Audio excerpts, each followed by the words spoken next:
Welcome to another episode of Seamless Middle East. Today I'm joined with David Hughes, a person who's had extensive experience in Ireland, Germany, and the US. He's done his international business, and we join him today to understand the company that he's working for that's revolutionizing the payment and cross-border platforms across the world. David, welcome to the show. Thank you very much. Yeah, great to be here. Great to be here as well. I'm glad to have you as well. Yep. Can you tell me a little bit of background about yourself in terms of, I know you've worked in different places and you've had this rich, diverse experience. Can you tell the audience a little bit about that? Yeah, absolutely. So my name is David Hughes. I'm the Chief Commercial Officer at TransferMate. We're a global payments business-to-business company based out of Ireland. Right. My own personal background is I'm born and bred in Ireland. As you alluded to, I studied international business. So I did a year in Germany in University of Regensburg. Went back and did a master's in Dublin. And then working in the more traditional commercial banking space. And that started with Royal Bank of Scotland. I then moved over when they bought ABN AMRO back in 2008. I moved over to the US with them. And obviously that coincided with the financial crisis and the madness around that. But initially went to spend 6 months in the US and ended up spending 11 years there. Right. Had 2 boys born there. Oh, wow. I'm a US citizen now myself. So Ireland's one where you can keep both passports. Yeah. And so 12, 15 years in the kind of wider commercial banking space with a wide range of banks where I really learned about payments and global payments in particular. Moved home for personal reasons to Ireland just as COVID was kicking in. Right. And that's when I started with TransferMate. So I've really enjoyed moving across from the more traditional banking world to the more fintech, fast-paced industry and ecosystem. So really enjoying that. And that's obviously where TransferMate are an ever-growing player.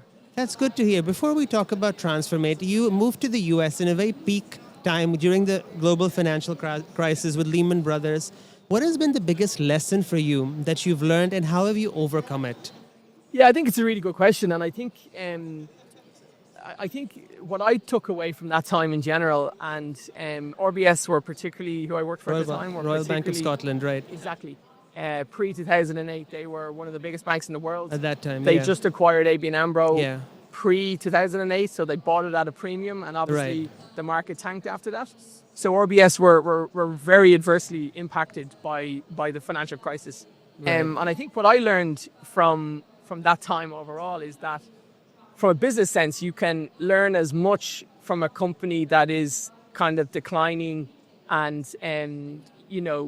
losing value and losing clients than you can in times of growth. As an example, RBS sold their US loan book to a Japanese bank. Okay. And so I was tasked with managing the wind down of the liquidation, probably, right? Yeah. So you still had to serve these clients, right? Yeah. So, you were kind of agnostic to who you were working for because we were literally passing them over to new banks and making sure the liquidity structures that we had in place with them, the cash pooling arrangements that we had were transferred over to a new bank. And that's an interesting time, right? Because in growth times, we would have been battling against these clients. So it just, it was a really interesting time in terms of making sure you kept your head and understood the kind of wider implications of what you were doing. And I really learned a lot that has stood strong to me in the rest of my career. I think it's very interesting the way you put it, because sometimes banks, maybe they'll compete with each other, but in moments of distress or liquidation, the same banks then become your allies when you then sell over the operations and move it from one entity to the other. Exactly, and I think that's a really important point in terms of how fintech companies interact with banks today. I think initially when fintechs really started to pour into the market, there was a lot of talk about disintermediation and eating the bank's lunch. Right. That's not the case. Yeah. We are, as I said, licensed in upwards of getting close to 100 jurisdictions in the world now, but we're not a bank. We're a licensed EMI or PSP or MSB. We still rely on banks to make that last payment leg. Yeah.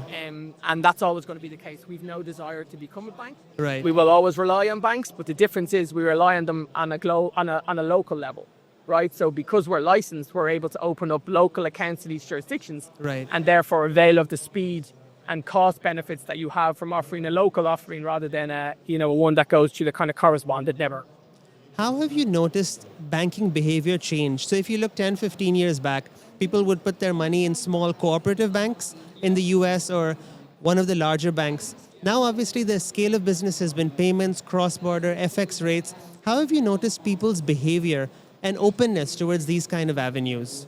Yeah, well, I think it's a really good question. I think the advent of stuff like open banking and API technology and all that has really just opened up the ecosystem. And I think that took a bit of time for financial institutions in general to get comfortable with that, because in the past, it's a lot about protecting the client and making sure, they can do as much as they can with your own institution. Right. I think as technology in particular has evolved, it's become a lot more open. And that's where I think partnership and collaboration has become a really key part of the wider financial ecosystem. Right. And I think that's where companies like TransferMate have really added value, because we don't, we focus on a very specific part of financial services, Right. and we want to make that better, and we want to just focus on that.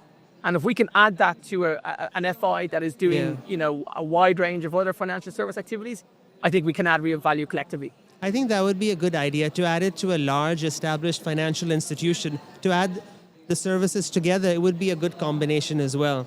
Absolutely. And like we, as an example, one of the solutions that we offer is an international receivable solution for our banking clients. Yeah. So that's live with Wells Fargo today in the US. It's live with Barclays in the UK. Right. We've just signed up Qatar National Bank as well, which is obviously our massive bank in this region. QNB, right. And exactly. And that's just an example of we specialize in international receivables. We can offer an enhanced solution to these banks, and they can in turn offer that to their clients. That doesn't take their eye off the lending relationships they have, or wider cash management or receivables, but allows them to do, one part of the chain better and more efficiently.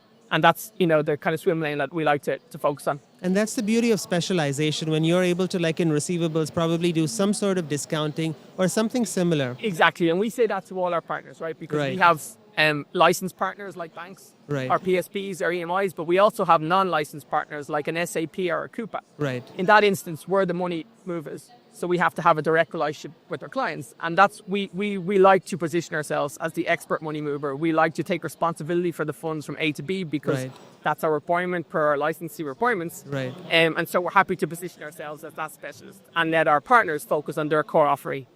David, that's been a very interesting discussion about TransferMate. It's so interesting to learn about the changes in consumer behavior and what your company is doing. Thank you so much for taking out the time today at Seamless. Absolutely, really appreciate it. Thank you very much. Thank you.